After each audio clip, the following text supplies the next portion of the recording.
અગર હું મારા કિચનમાં જાઉં અત્યારે તો એવી કઈ કઈ આઇટમ્સ છે કે જે મને આગળ જઈને નુકસાન પહોંચાડી શકે કે મને કેન્સર પણ થઈ શકે કે એવી કઈ કઈ આઇટમ્સ છે કે જે મારે ન ખાવી જોઈએ રેગ્યુલર કોઈ એવરેજ કિચનની વાત કરીએ આપણે જયભાઈ હું આમ જનરલાઇઝ અગર વાત કરું તો આપણી ગ્રોસરીમાં આજે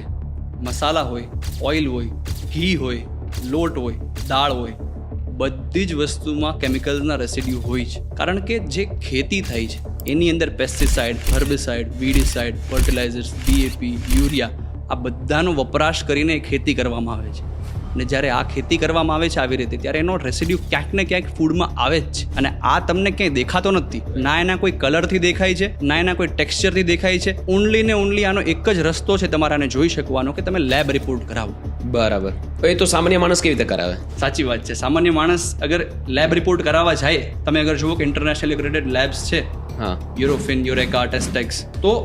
આ બધી લેબ્સમાં એક લેબ રિપોર્ટ 30,000 રૂપિયાનો થાય છે એક પ્રોડક્ટ માટેનો તો આ કરાવો સામાન્ય માણસ માટે તો ઇમ્પોસિબલ જ છે રાઈટ રાઈટ રાઈટ काउबेरी प्रॉमिस नहीं प्रूफ सर्टिफाइड ऑर्गेनिक ग्रोसरीज आपके परिवार के लिए चूज ऑर्गेनिक चूज काउबेरी।